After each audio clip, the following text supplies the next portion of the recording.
నిరుపేదలైన బీసీలకు రుణాలు వెంటనే మంజూరు చేసి ఆదుకోవాలని బీసీ యునైటెడ్ నేషనల్ ఫ్రంట్ నేతలు డిమాండ్ చేశారు. బీసీ యునైటెడ్ నేషనల్ ఫ్రంట్ నాయకులు కడప నగరంలో నిరసన తెలిపారు. ప్రభుత్వం బీసీల ఓట్లతో గద్దెనెక్కి వారిని ఆర్థికంగా ఆదుకోవడంలో విఫలమైందని వారు మండిపడ్డారు.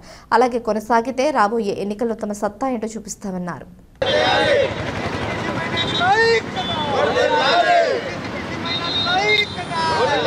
We want justice. We want justice.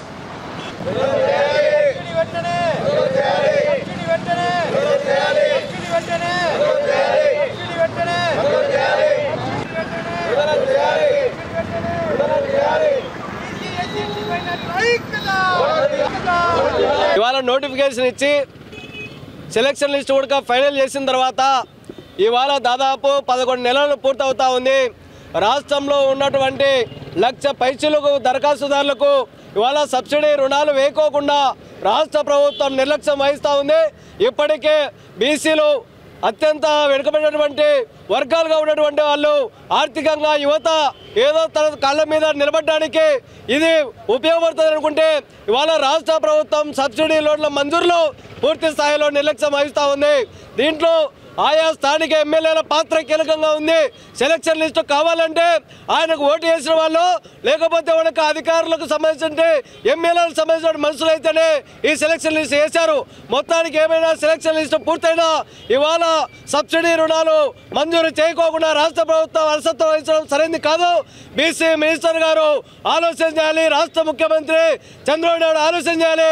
ఈ రాష్ట్రంలో పెండింగ్లో ఉన్నటువంటి సబ్సిడీ రుణాలు వెంటనే రిలీజ్ చేయకపోతే రానున్న రోజుల్లో బీసీలందరూ ఐక్యమయ్యి చలో విజయవాడ కార్యక్రమాన్ని పిలిపిస్తాం. తక్షణమే పెండింగ్లో ఉన్నటువంటి ఏదైతే బీసీలకు ఇచ్చినటువంటి లోన్లు ఇవాళ పూర్తి చేయమని చెప్పి కూడా మేము డిమాండ్ చేస్తూ ఉన్నాం.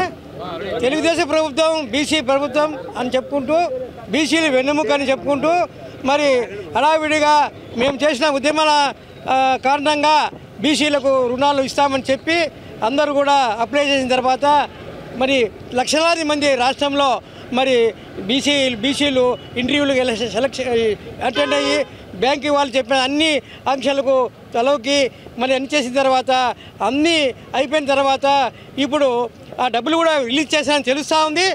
మరి ఎందుకు దాన్ని విడుదల చేయడం లేదు అర్థం కావడం లేదు. ఈ మధ్యకాలంలో మళ్ళా విజయవాడలో ఒక మీటింగ్ పెట్టి బీసీ మినిస్టర్ ఆధ్వర్యంలో 47 కోట్లు విడుదల చేస్తున్నాము, అవి ఆదరణ పథకం కింద అని చెప్తున్నారు. ఇది కూడా నమ్మకం లేని విషయము. కాబట్టి వెంటనే మరి విడుదల చేసి బీసీ రుణాలు విడుదల చేసి మళ్ళీ ఎస్టీ రుణాలు కూడా వాళ్ళకు విడుదల వాళ్ళకు కూడా రుణాలు ఇచ్చేదానికి కార్యక్రమం మొదలుపెట్టాలని తెలియజేస్తున్నాము. మరి ఇంకో విషయం ఏమంటే కడప జిల్లాలోనే ఈ ఉద్యమం మొదలైంది కాబట్టి కడప జిల్లాకు మినిస్టర్గా ఉండే ఇన్ఛార్జ్ మినిస్టరు బీసీ మినిస్టర్ ఉంది. ఈ గాన ఒక వారం రోజుల లోపల గాన విడుదల చేయకపోతే మినిస్టర్ను కడపకు రాకుండా మేము అడ్డుకుంటామని ఈ సందర్భంగా తెలియజేస్తున్నాను.